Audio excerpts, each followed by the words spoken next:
গতকাল ছিল পিঠেপুলি উৎসবের লাস্ট ডে, তো আমরা সবাই মিলে আবার গেছিলাম। ওই দিন যে গেছিলাম ঠাকুমা সেদিন যেতে পারেনি, শরীরটা ভালো ছিল না, তো কালকে ঠাকুমাকে নিয়ে গেছিলাম। আর এখানে দেখো ঠাকুমা আমাদেরকে খাওয়ার জন্য আগেই টাকা বের করে দিয়ে দিচ্ছে যে যা কি কি খাবি সব নিয়ে আয়। তো না করেছি, ঠাকুমা শুনে না যে না কালকে ঠাকুমাই সবাইকে খাওয়াবে, তো আগেই সব টাকা দিয়ে দিচ্ছে দেখো। আর অভিও ওই দিন যেতে পারেনি, ওর তো টিউশন ছিল, তো কালকে অভিও 1 ঘন্টার জন্য আমাদের সাথে ছিল। তো এখানে আমি আরও দেখছিলাম কী কী খাওয়া নেব। তো ফার্স্টেই নিয়েছিলাম এই চিকেন স্টিকটা, এরপর নিয়েছিলাম চিকেন পকোড়া, ঠাকুমার জন্য নিয়েছিলাম ভেজ পকোড়া।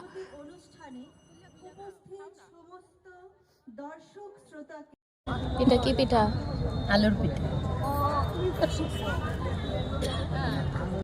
এরপর কাকি আর সাজু কাকি গিয়ে নিয়ে এসেছিল আলুর পিঠা, সাথে ছিল একটা সিদ্ধ পিঠা, এটা একদমই ভালো ছিল না। অভি তো খেয়ে একদম নাক কি করছে, নাক ছিটকাচ্ছে যে না ভালো হয়নি। আর সাথে ছিল এই সামোসাটা।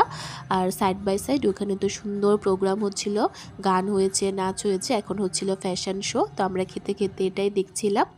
এরপর একটু পরে গিয়ে আমি চা নিয়ে এসেছি, চাটা খেয়ে ভাবছিলাম আর কি খাওয়া যায়, তো আমি চলে গেছিলাম এই যে কাউন্টারটা ছিল, এখানে বাঙ্গুইয়ার ভর্তা পাওয়া যায়। তো বাঙ্গুই আর এটা হচ্ছে চিকেন ভর্তা।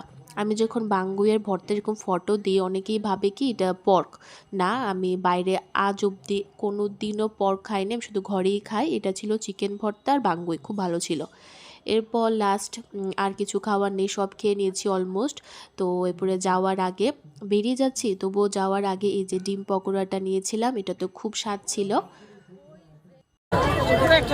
ছোটই খাও, একটা ডিম খাইলে হাফ না। কেমন কেমন বলেন? আর আসলে তো বানাই সবাই মিলে পিঠাপুলি মেলা ঘুরে এলাম, খুব ভালো লেগেছে, খুব বিশেষ ভালো করে লেগেছে। ঠাকুমাকে নিয়ে যাওয়াতে আরো আরো ভালো ভালো লেগেছে। খুব ভালো লেগেছে। ভালো লেগেছে। হ্যাঁ, ঘরে ঘরে বসে বসে বাস ভালো আসলাম। আবার নাতিন জামাই ওজে গেছিল ওইটা কোন? আহা, নাতিনে বাইরে তো চুরি চুরা লেগে গেছে। আরে হ্যাঁ, 6 টাকা কি এপিএম না দিয়া এম দিয়া বুঝতে কাল সকালে বাস মেলায় আসা তা তো ওটা একটু কেন্দ্র করে গেল না তো